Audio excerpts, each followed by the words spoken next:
मुस्लिम सभी लोग जब अपने अधिकार के उठ गए तो नेपाल के शासक पर डर गए, थोड़ा सा आश्चर्यचकित हो गए। ये कैसे हो गया? इन सब तो पूरा गुलामी मानसिकता में पाले थे, इनको तो अपना इतिहास से हमने अवगत नहीं होने दिया कि ये लोग कौन है। इनको बार बार यही बताया गया कि आप तो कमरिया हो, आप तो कमलरी हो, आप तो गुलाम हो, आपका जन्म ही क्या है, शासक बन के काम करने के लिए पैदा हुआ है। ऐसा मानसिकता हम सबको दे दिया गया।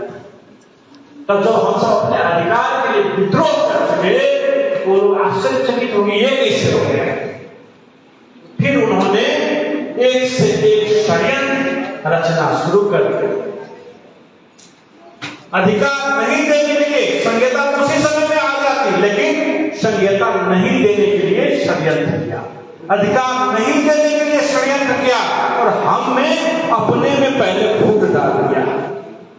हम सब कभी काठमांडू जाते थे, क्या फार्म देकर फार्म मिलता था? नहीं, उसको भी कहता था मर्सिया। मुस्लिम भी जाता था, क्या कहता था? मुस्लिम कहीं बुलाता था? नहीं, उसको भी क्या कहता था? काठमांडू मर्सिया।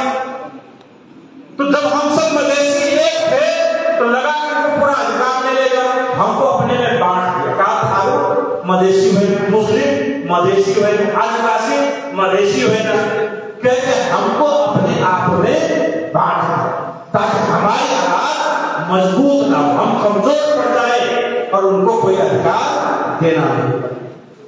यह पहला षड्यंत्र हुआ हम सबके साथ। उसके बाद विशेष सुरक्षा योजना लाया गया और जितना भी सशस्त्र प्रहरी पहाड़ में खड़ा हुआ था सबको लाके तराई प्रदेश में बिठा दिया। हम सब के बस्ती में, ठाकुर की बस्ती में, मधेश की बस्ती में एपीएफ कैंप लाके गौ घर में बिठा दिया ताकि कल जाके कोई विद्रोह करेगा तो बंदूक के बल से दबा दिया जाए, गोली मार के दबा दिया जाएगा। टीकापुर घटना ऐसे नहीं हुआ है, उसका प्लानिंग तो बहुत पहले कर चुका प्रशासन। मधेश आंदोलन 2 वर्ष का पहले ही वो सब प्लानिंग कर चुके थे, ऐसा करना ये करेंगे तब इनको दबाया जा सकता है, तब इनको हिंसा के आरोप में घेरा जा सकता है, इन पर आरोप लगा के इनको नेता को आरोप लगा के जेल में बंद किया जा सकता है। मधेश आंदोलन को, थरवट आंदोलन को सदा के लिए बंद किया जा सकता है। ये षड्यंत्र वो सब पहले ही रच चुके। और निर्वाचन में भी वही होता है, सड़क पे तो हुआ, निर्वाचन में भी क्या करते हैं, उसके पास भरमार पैसा बांट देता है। हमारे वोटों को 5,000 में 2,000 में खरीद लेता है, दारू मांस में खरीद लेता है और जो भी कुछ ईमानदार कार्यकर्ता रहता है उसको भी सीरियसली लगा के मार कर होगा कि झूठा मुद्दा लगा कर होगा, उसको भी अपने बस में करते हैं कि तुमको हमारी पार्टी में रहना है, कांग्रेस के नाले में रहना है, हमको ही वोट देना है, दूसरे पार्टी में गए तो मुद्दा लगा देंगे, कुछ करने नहीं देंगे, विदेश व्यापार करने नहीं देंगे, ऐसा करके वो लोग दमन करते हैं। और परिणाम ये हुआ कि जब 62-63 साल में इतना भयावह आंदोलन था, संविधान सभा में भी अच्छी खासी उपस्थिति थी, हम सब अपने हिसाब से संविधान बना सकते थे। आज के दिन में हम सब 1-2 सीट पे आके सिमट गए। जनता पार्टी हमने भी बहुत बड़ी तीर मारी है, 1 सीट जीती है। दूसरी बड़ी पार्टी जिसको बड़ी पार्टी वो भी आज 5 सीट में सिमटी हुई, समाजवादी लगा 5 सीट में सिमटी हुई 10-15।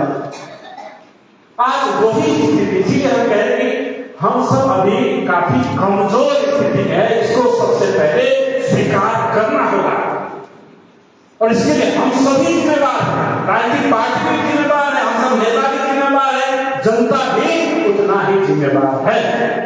ये पहले हम सबको स्वीकार करके आगे बढ़ना होगा।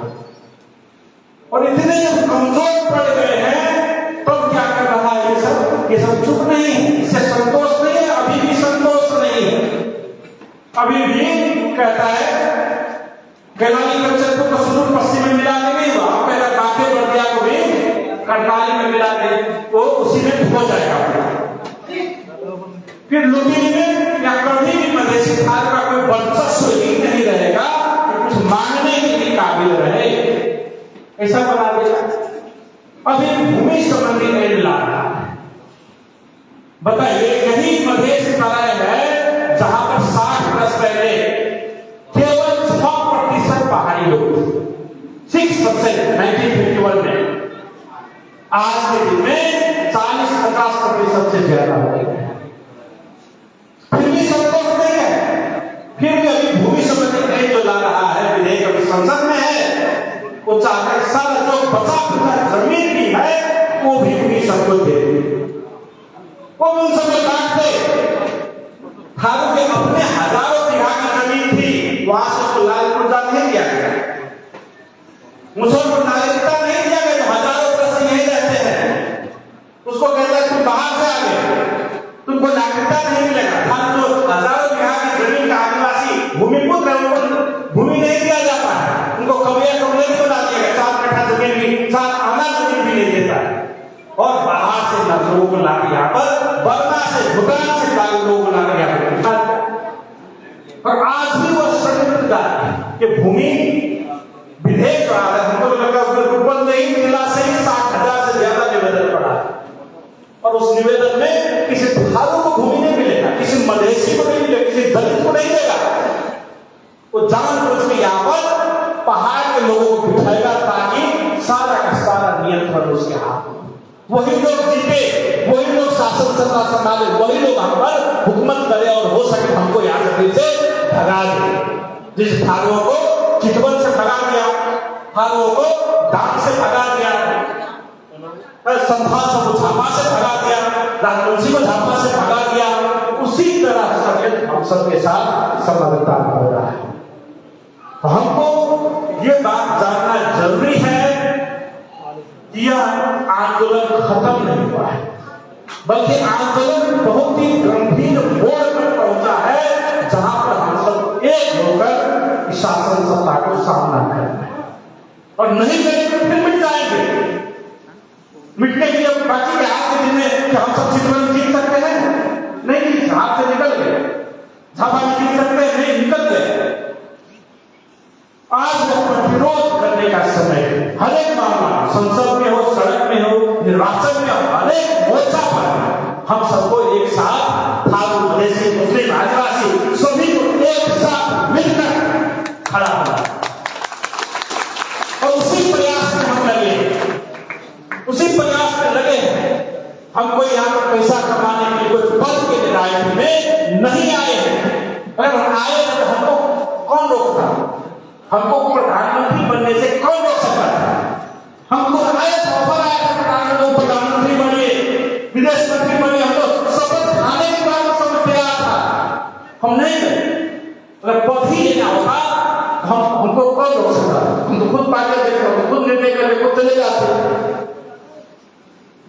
हमको पैसा चाहिए, तो आपको मालूम है हम अमेरिका में करोड़ों में कमाते थे, राजनीति आने से पहले हम करोड़पति थे, राजनीति आने से पहले अच्छा गाड़ी चलते,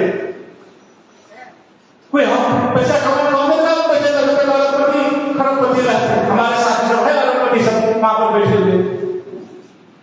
लेकिन हम जब यहाँ पर आए तो धन्यवाद देता हूँ मैं थारू समुदाय को, उनकी ही प्रेरणा से मेरा थी। मैं बार बार कहा इस बात को, जब मैं मेची से महाकाली भ्रमण में निकला आज से 15 वर्ष पहले, तब उस समय हम जब कमैया की बस्ती में गए, कमलरी की बस्ती में गए, बाढ़ से विस्थापित लोग था, उनके बस्ती में जो गया वो थारू लोग हमारे पैर पकड़ के रोने लगे, तो हमको आंसू आ गए। हमको लगा कि नहीं, मेरी जरूरत यहाँ पर है, यहाँ पर लोग जो थारू समुदाय हजारों के गाय मालिक थे, आज 2 आना जमीन के लिए गिर गया है, तो यहाँ पर हमारी जरूरत है, कहेंगे राजनीति हमारे, और आज वह काम बाकी है। आज भी थारू को भूमि दिलाने का काम बाकी है, कुशाल को भूमि दिलाने का काम बाकी है, उनको अधिकार दिलाने का काम बाकी है, इसलिए हम राजनीति, और जब तक वह मांग पूरी नहीं हो जाती हम चुप नहीं बैठ सकते। और वही कारण है 4-5 दिन लगा हमारे ऑपरेशन में, फिर भी हम यहाँ पर आए हैं, तो वह आंदोलन जाके हम अभी आराम से बैठ नहीं सकते जब तक उनको अधिकार नहीं मिल जाता।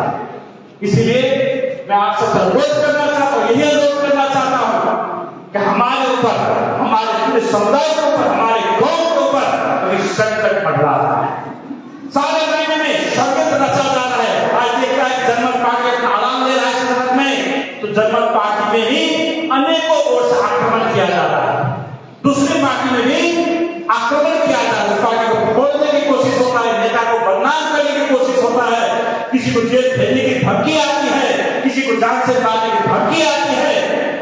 वह साजिश हम सब के साथ रचा जा रहा है ताकि हम सब सिर्फ गुलाम बने, अपना अधिकार न माने। लेकिन हम सबको अपने भावी पीढ़ी के लिए भी, अपने लिए भी जगकर उठकर खड़ा होना है, अपने अधिकार के लिए खड़ा होना है।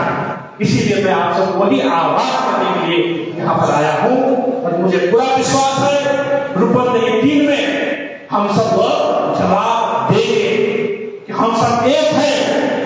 ऐसे मुस्लिम आदिवासी सब एक है, अधिकार से वंचित कोई भी समुदाय है, हम सब एक है। हम ये संदेश देना चाहते हैं, हम सब थके नहीं है, हम सब डरे नहीं है, हम सब झुके नहीं है। वो संदेश देने के लिए मैं रूपंदेही में आया हूँ और हम सबको पूरा विश्वास है आप सब जिस तरह से मेहनत कर रहे हैं, हमारे कार्यकर्ता जिस तरह से भूखे नंगे पैर जिस तरह से मेहनत करते हैं, रूपंदेही में हमारी विजय निश्चित होगी और हम सबको जवाब देंगे। मैं यही कहना चाहता हूँ और आप सबको बहुत बहुत धन्यवाद भी देना चाहता हूँ। कार्यकर्ता को अभी प्रशिक्षण का मौका तो नहीं मिलेगा, लेकिन इतना जरूर कहना चाहता हूँ, यह युद्ध है, युद्ध में कुछ भी फेर नहीं होगा। ये मत सोचिए ये नियम से चलेगा, शासक का कोई नियम नहीं होता। हम सब 12-2 में देखे पूरा सरकार मिल जाता है, सीडीओ मिल जाता है, एसपी मिल जाता है, प्रशासन मिल जाता है, उसका सब होता है, हम सबका डीजे तक नहीं चलने देता है। हम सब वोट मांगने जाते हैं तो वोट कर मांगने नहीं देता। इसलिए हमें टोल में जाकर, हमें बूथ में जाके अपना युवा दस्ता सबसे पहले डालेंगे। 10-20 युवा दस्ता जब भी बजाएंगे से जब बुलाएंगे तो कभी भी वो हाजिर हो सके, ऐसे युवा दस्ता पहले बनाइए और हरेक के घर में जाइए, पैर पकड़िए, गिड़गिड़ाइए, माफी मांगिए, जो करना है करिए, लेकिन कहीं औरत था जो है उसी में मत डालना है। वही पूरा एकता का प्रतीक, वही भानु मधेसी सभी की एकता का प्रतीक वही है, आवाज का प्रतीक वही है। औरत साहब जो चुनाव है ऐसे नहीं किया गया, तो आवाज विहीन का आवाज है, किसान का आवाज है, मजदूर का आवाज है, भानु की आवाज है, मुस्लिम की आवाज है, हर एक कौम की आवाज है, जिसके लिए कोई नहीं बोलता है उसकी आवाज औरत साहब का चिन्ह है। उसी अपना मत देने के लिए जनता को बोलिए और वो मत मिलेगा तभी जाकर हम सबको अधिकार मिलेगा। यही मैं आप सबको संदेश देते हुए आप सबको पुनः धन्यवाद देते हुए यहाँ से विदा होना चाहता हूँ। जय श्री राम। धन्यवाद।